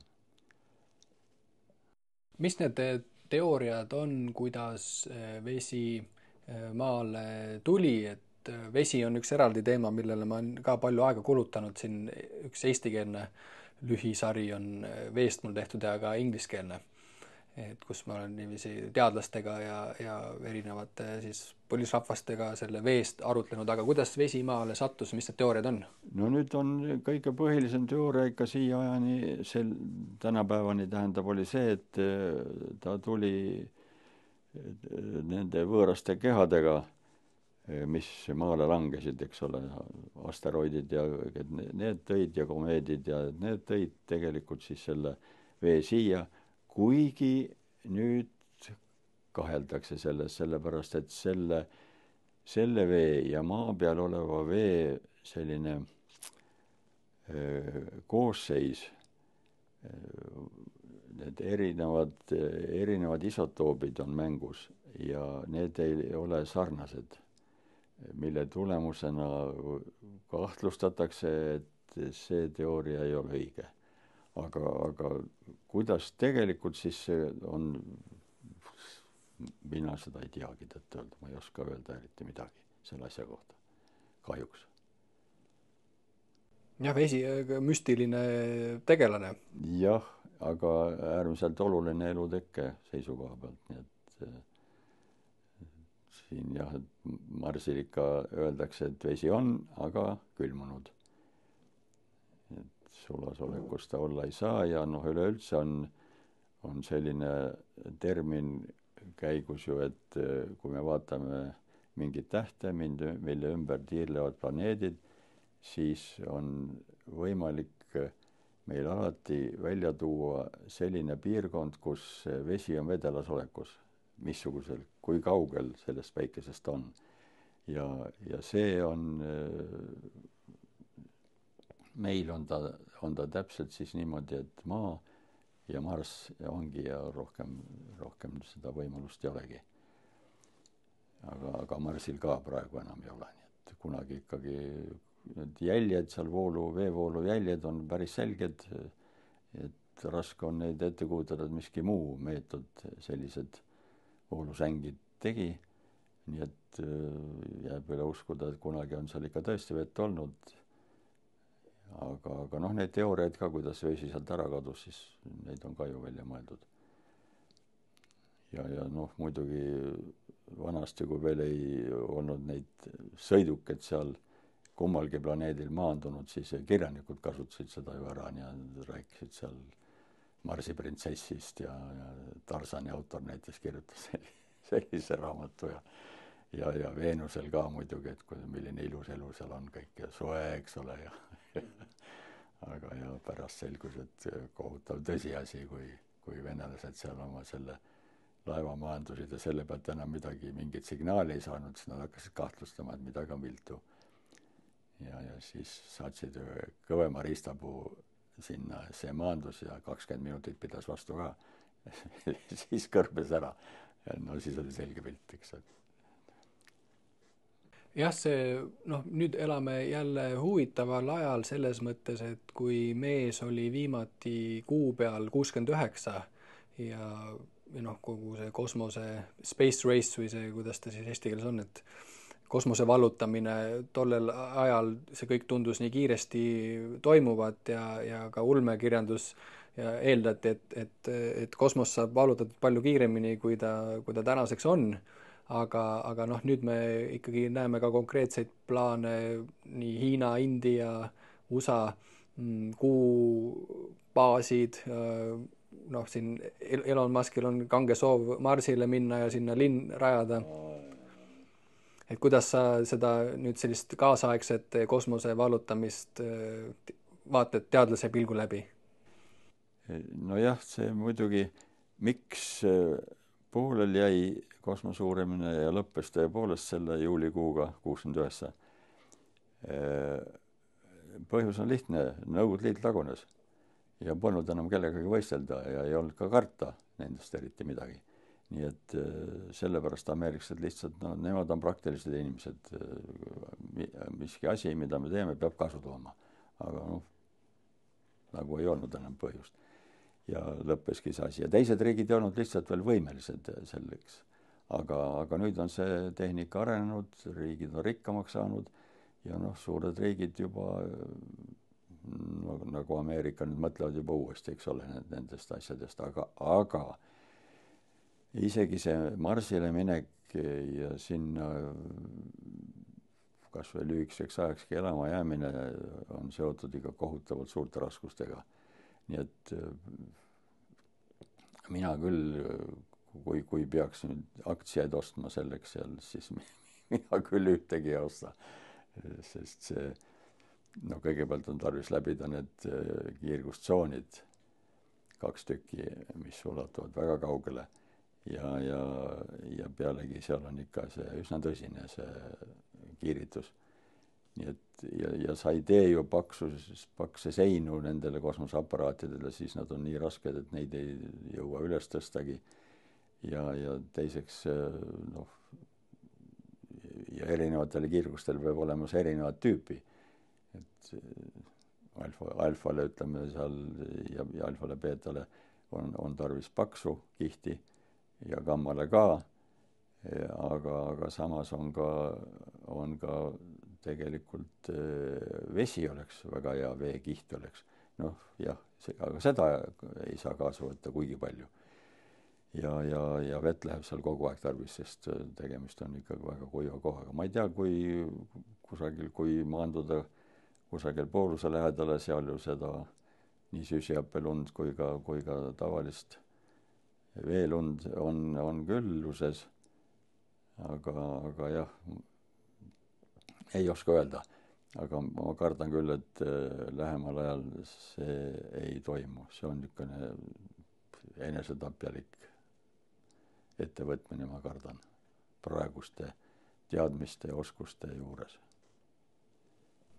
Aga selline, noh, isegi mõte baasidest kõlab ka hästi, sest seal, et käisime ja siis on küsimus, miks see tagasi ei ole mindud ja noh, sellest on ka palju räägitud, et siis või siis kosmonaudid või siis astronaudid, et see efekt, mis tekib, kui siis meie seda sinist kera natuke eemalt näed, siis tekib selline, no öeldakse, et ka selline natuke nagu ilmutuslik kogemus astronautidel, kosmonautidel, kui saad nagu natuke eemalt siis seda planeet Maad vaadata. Jah, seda küll, see ei ole sugugi nii lihtne tõesti. Ja muide, Ernst Öpik on kirjutanud päris sellise korraliku ülevaate sellest, noh, ütleme, mingi observatooriumi rajamisest Kuule.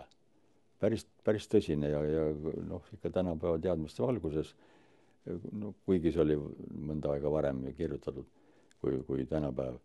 Aga jah, see on meie kunagi selleks mingiks Öpiku juubeliks tõlkisime terve hulga tema artikleid, mis olid ilmunud, kui ta seal Iirimaal elas, ja avaldasime raamatuna, Ilmamaa avaldas selle.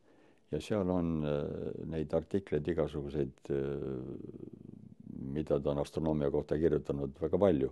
Ja üks nendest on tõepoolest sellest, kuidas rajada baas või vaatlusbaas, no ütleme konkreetselt siis Kuul, siis ta näitab ära, milliste raskustega see seotud on. Et seda on täitsa huvitav lugeda. Ja Ernst Öpiku siis see, no et kui natuke kuust rääkisime, siis räägime natukene päikesest ka. Päike, see eluallikas meil siin ja kui ma näiteks Öpiku kohta vaatasin äkki Wikipeediast, siis üks asi, mille puhul siis natuke talle tuska tehti, oli, võib-olla saad siis rohkem, kuna ta oli uurinud siis päikeseplekkide seotust siis kuidagi revolutsioonidega maal või midagi sellist. Kõlab sul tuttavalt? Ja oli midagi, tal on tõesti sellega, nii et aga ka siuke et meeldib ka, noh, ega see eelmise, et nüüd tänapäeval on, ütleme, see äärealal käimine on nagu natuke põlu alla sattunud, aga kui lähme ajaloos tagasi, siis seal äärealadel on kogu aeg oldud. Ikka. Ja tulebki olla, sealt uued asjad sageli tulevad, et selles pole midagi halba minu meelest. Aga jah, ta on seda vaadanud ja huvitav on ikka panna, eks ole, paika ja mingisuguse kooskõlaga ta saavutas sellega. Aga seda praegu ikka niimoodi, mitte just, et ei põlastatakse, aga sellest ei räägita lihtsalt. Nii et jah, raske öelda, sest ega see niisugune absoluutselt kokku ei lange. sugugi mitte, et mingid tsüklid on seal nagu ütleme, päikese aktiivsuse tsükkel, eks ole, 11-aastane, et see midagi sealt ju tuli välja, aga lõpuks ikkagi ega seda tõsiselt siiski ei võeta. Päike kui ütleme, et päike elu alus ja neid arve ka vahepeal visatakse õhku, et kauaks üldse päikest jagub. Teine, mis mul astronoomiast meelde tuleb, on siis see, et Andromeda ja linnutee on siis omavahel liitumas, aga need on sellised lõpmatu tähtaega. Need on sellised arvud, et selle üle küll muretseda ei maksa. Päike vist, kumb ennem otsa saab, kas päike või need linnutee, need saavad omavahel kokku? Päike saab enne otsa. Ja aga jah, seda armastatakse või sellest armastatakse rääkides, see on huvitav, eks ole, kõdistab, et tõepoolest, kas tõesti saab see maailm otsa. No kindlasti saab kunagi, ükski asi pole igavene, aga võiks öelda, et muretsemiseks ei ole põhjust. Päikese otsa saamine, see mulle meeldib sellepärast seda mõelda, et inimelu saab ka iga inimese ka elu, mis on üks asi on kindel, on, et surm, et inimelu saab otsa, et siis mulle meeldib nagu sellises suuremas vaates ka seda päikse peale ka mõelda, et ühel heal päeval, küll kui see on väga kaugel, aga saab ka siin kogu see elu ümber päikese otsa. Aga jah, et päikse koha pealt võib-olla siis veel natukene sudida seda päikese ja siis jääaegade ja päikese seda aktiivsuse juttu, et kuidas sa niiviisi kas siis kooliõpilasele või siis vanemale, kes ei ole asjast väga tundlik või asjast väga ei tea, et päikese aktiivsus ja kuidas päike mõjutab meid siin maa peal. Jah, tegelikult ju neid mehi, kes selle mõtte peale tulid, on rohkemgi, kuid kõige niisugune matemaatilisem nendest oli Milutin Milanković, serblane, oli ta horvaat, emkumb, võttis selle asja tõsiselt käsile ja päriselt töötas selle läbi ja ma just hiljuti kirjutasin tema eluloo, mitte nüüd väga põhjaliku, kuid põhjalikuma kui võib olla, ja vähemalt eesti keeles, kui on võrgus olemas ja siis ühel rumala sõrmeliigutusega kustutasin ta, nii et enam ei leia kusagilt. On vist olemas sellised programmid ka, mille abil on võimalik taastada, sest ega ju tegelikult ta arvutist kadunud ei ole. Tal on ainult see nimi on ära kustutatud. Aga see selleks. Igatahes Milanković oli see mees, kes väga põhjaliku raamatu kirjutas sellest, kuidas päike on mõjutanud, päiksetsüklid mõjutavad meid ja kõik need jääajad ja need on pannud ilusasti ritta seal. Nii et ja on päris selge, et see kindlasti on toimunud, sest ega siis päike ei ole mingisugune päris automaat, mis igal hetkel annab täpselt sellise kindla tulemuse tema kiirgus maa peal. See on ikkagi võrdlemisi erinev ja selle tulemusena ka on see kliima muutunud ja muutub ka edaspidi järjest, nii et praegu see, nagu meil hirmsasti iga päev meile ette kantakse, et läheb aina soemaks, see mõnda aega võib see tõesti toimuda, aga elu on näidanud või õigemini uuringud on näidanud, et see temperatuuri muutumine maal on olnud väga suurtes piirides ja väga muutlik. Tõsi küll, need muutuste ajad ei ole sugugi mitte lühikesed, nad ikka mitte kümnetes, vaid ütleme kümnetes tuhandetes aastates saame mõõta. Nii et see kõik on õige, millest on räägitud ja muidugi on püütud ka siduda seda maa kliima muutumist sellega, et galaktika tiirleb ümber oma keskpunkti. 240 miljonit aastat umbes on see pöörlemisperiood.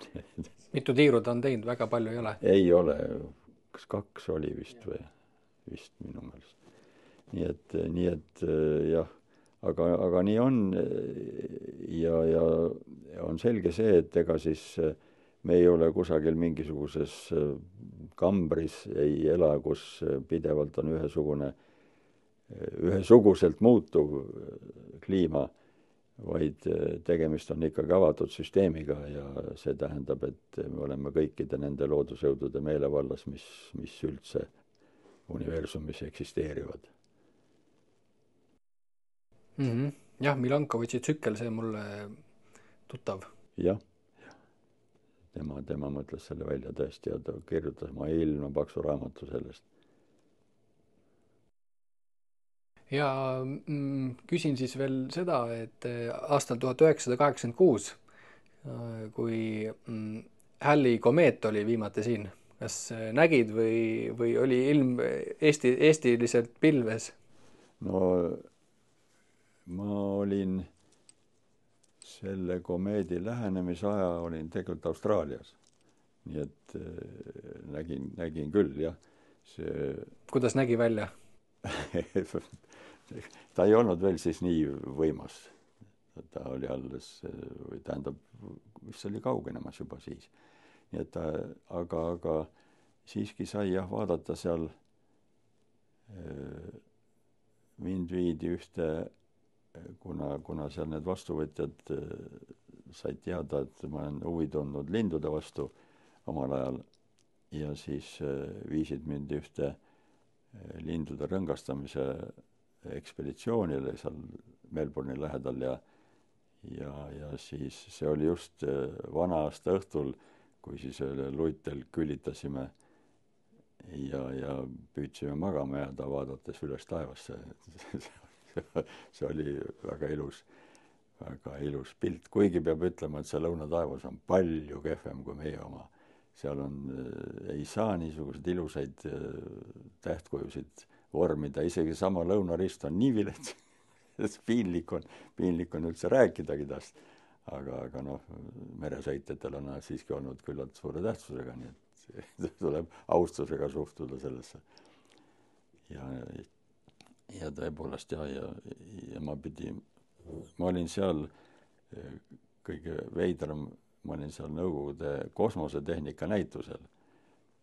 Vot sinna nendele näitustele valiti selliseid inimesi, kes midagi teavad kosmosest ja kosmoselendudest ja asjadest, aga mitte detailselt.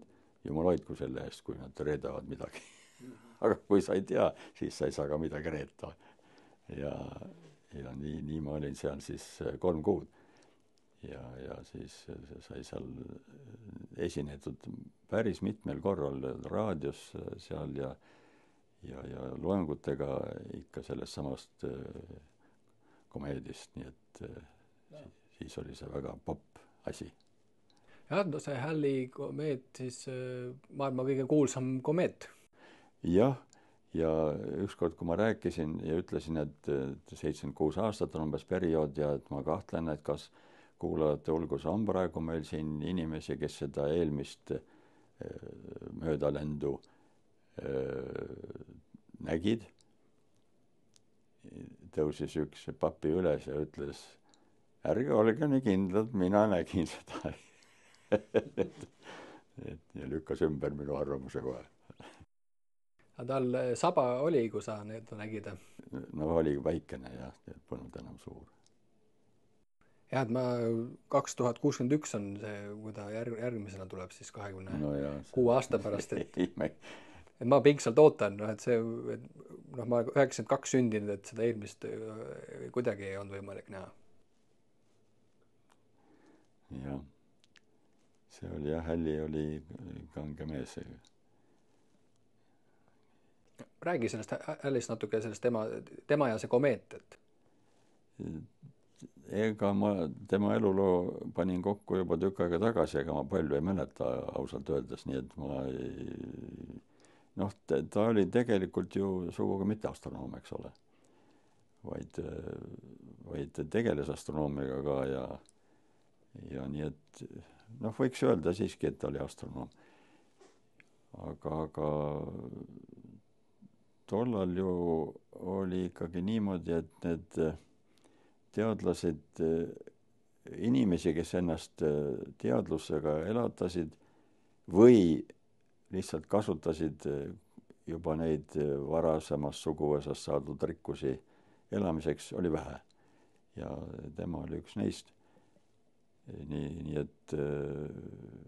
et jah, kahjuks ma ütlen, et pea ei ole enam nii hea, kui oli vanasti. Nii et ei mäleta paljustki.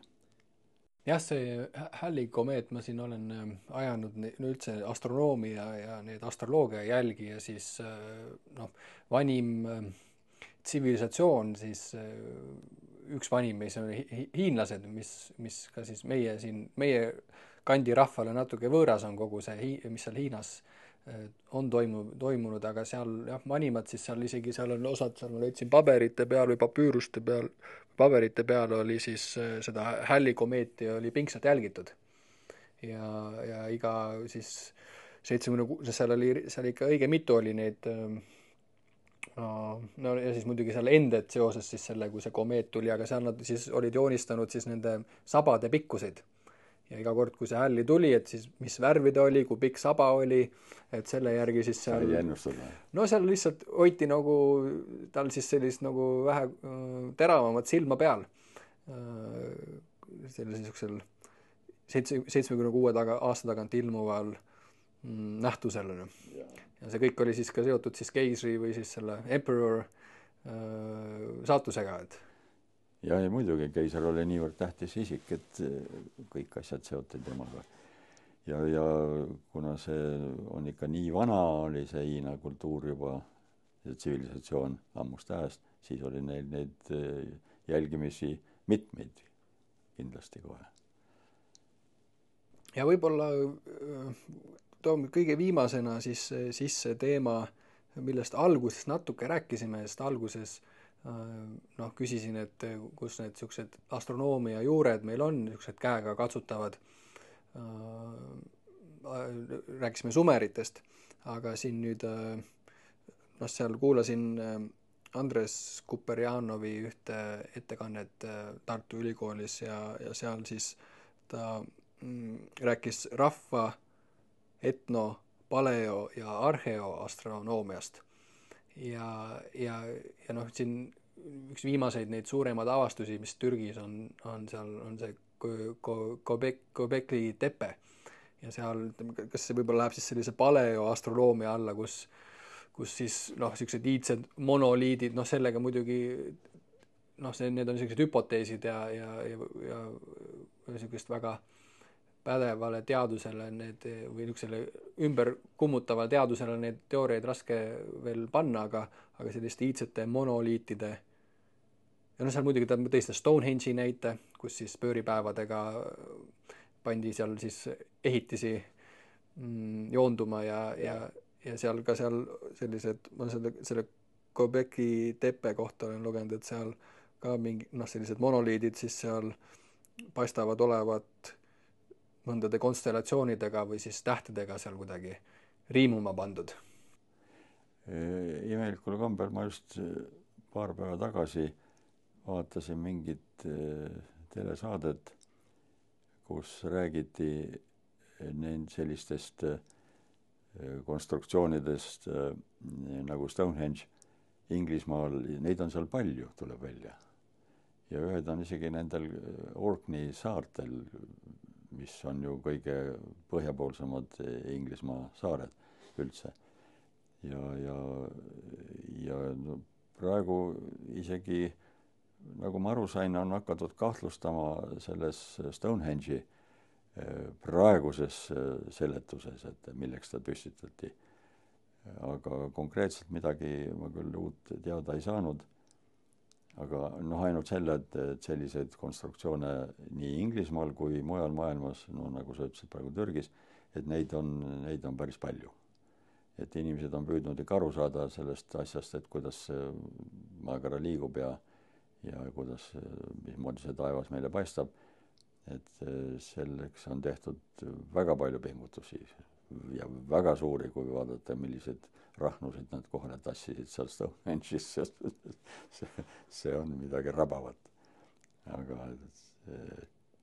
see on peaaegu nagu meie kommunismi ehitamine.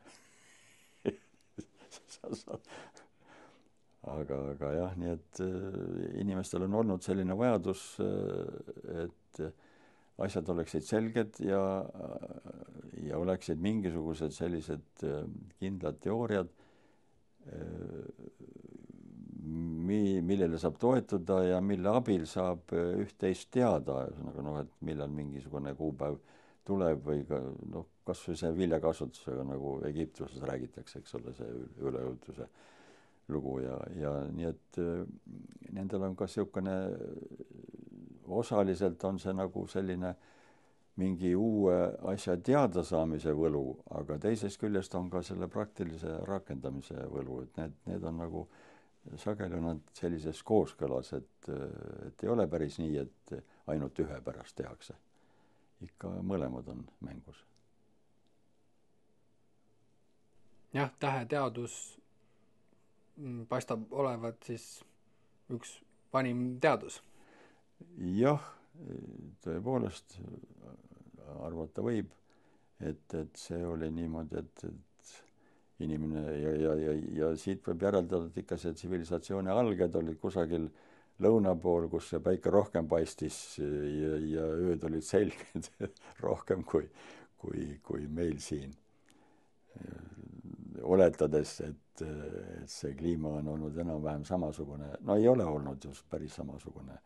Need mandrid on nihkunud tohutult, aga need olid kõik varem, kui inimest veel ikkagi ei olnud, nii et me saame ikkagi rääkida sellest ajast, kui inimene on ja kes tahtis hakata mõistatama, mismoodi see maailm ehitatud on ja siis neid teadmisi ka kasutama. Jah, mul siin saate käigus tekkis üks selline mõte, et ma siin paar aastat tagasi oli selline väike projekt oli käsil, kus siis tegin pea 9 saadet eesti keeles veest ja siis pärast tegin veel 9 saadet inglise keeles välismaa inimestega veest. Ja seal iga saate lõpus küsisin sellise küsimuse nende käest, et kui veel oleks midagi öelda, siis mida vesi ütleks. Ja huvitavad vastused tulid sealt. Aga täna ma siis mõtlesin, et ma ei ole küll kordagi siin saate lõpus sellist küsimust küsinud, aga küsin sinult nõnda, et kui tähtedel oleks midagi öelda, siis mida tähed kõneleksid?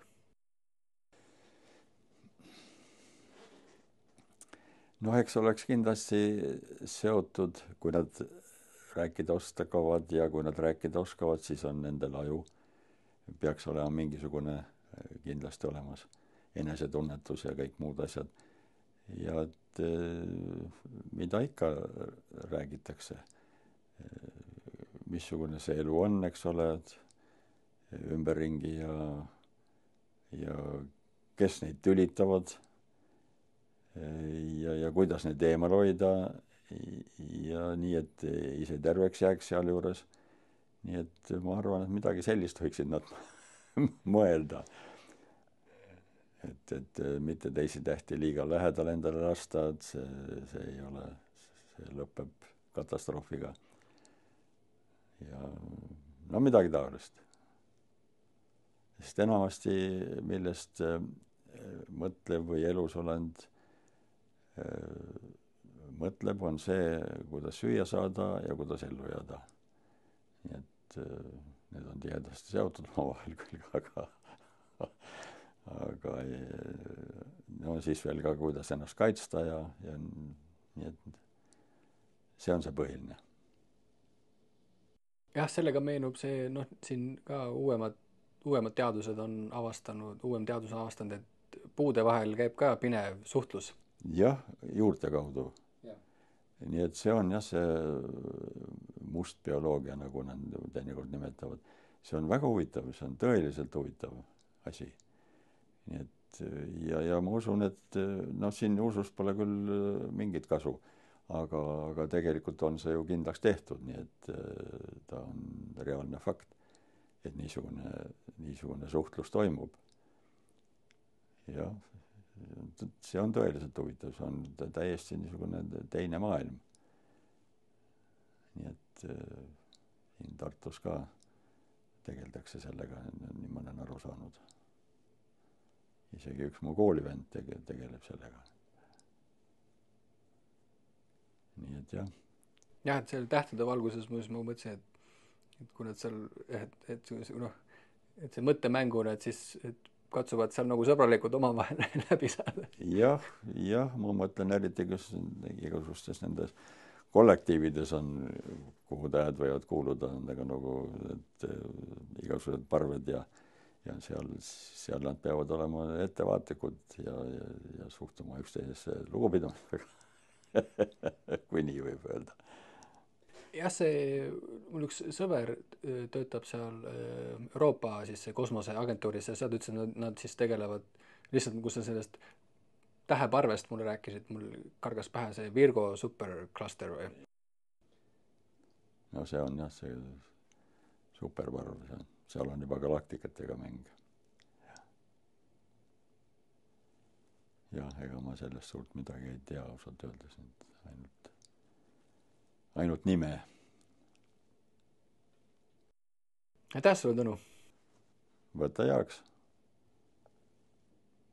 Kuigi tänapäeval keegi enam ei ütle sulle niisugust vastust peaaegu, et võta heaks, kõik ütlevad vastu tänan. Üks ütleb tänan, teine ütleb tänan. Nii kui pagana lollid, mina ei tea, mis asi see on, see valitsuses. Valime võistliku inimese enda arvates. Saadame Toompeale loll valmis. Jah, see eesti keel ilus, kui hoida meeles neid asju. Neid tuleb meeles hoida tegelikult tõsiselt. Jah, ma ise elan seal nüüd 4 aastat kolisin juurte juurde tagasi Peipsiääres, Kodavere kehelkond. Vanas esimene keel oli Kodavere, Kiil, Murak. Ja seal ma natuke neid keele juuri seal ajanud. See on ju Juhan Leivi sünnikond. Et päike siis, et kui öeldi, et lähen õue päikse kätte, et siis läksin päeva kätte. Jah, öeldi. Päev oli tõesti. Et meie kandis vist ei öeldud. Meil on rohkem see kipub olema sarnane minu kodukondis soome keelega. Sest ilmselt oli suhtlemine ikka nii tihe seal, et näiteks õ-tähte meie ei tunne seal. No nüüd küll jah, nüüd on kõik ühtlustunud, aga siis, kui mina veel väike laps olin, siis mina olin tonu. Või oli voi. Võrgud olid vergud. Nii et O ja E oli siis vaheldumisi see ja mis veel soome keelega sarnane on, et teine välde puudus. Küll mina olin hädas koolis selle väldetega, kurram, see on niisugune nuhtlus. Soomlastel ei ole teist väldet ja meil ka ei olnud seal. Kõik oli, kas oli siis ütled seal midagi esimene välde või siis kolmas kohe. Teist ei ole. Need olid väga sarnased asjad, jah. Jah, Samidel on siis päivi, oli see päikese jumalanna siis veel. Jah, täpselt päev, eks ole. Kasutad vanasti oli päev, oligi päike. Aga nüüd on ju suur vahe, nii et üks on ikka üks asi ja teine on ikka teine asi, nii et aga noh, keel areneb ka muidugi ja muutub, et siin vastu seista sellele ei saa. ja veel Hurtsal rääkis veel sellest sõna aasta, et kuidas ta seal oli see, kus siis tuleb sõna aasta, see oli vist see vanasõna oli ajastaig, kui ma nüüd siin jah, päris normaalne või tähendab loogiline. kus ta kirjutab nõnda, et nimi jutumärgides aasta, jutumärgid lõpevad, on ühest pitkemast ja vanemast sõnast sündinud. See vanem nimi on ajastaig. Nagu nüüdki veel lõuna pool eestlased aastat nimetavad. Sõna ajastaig tähendab, kui meie teda keeleteaduslikult ära seletame nii palju, kui jutumärgid algavad ajast aeg, jutumärgid lõpevad. Ehk aeg ajal. See on üks ajajärk ehk ajaoja, mis endisest ajast välja kasvab ja temale juurde tuleb, nagu puule metsas kordamööda jätk juurde kasvab. Jah, täitsa ilus seletus. Ja ilmselt on õige. Üks tubli mees oli see Hurt.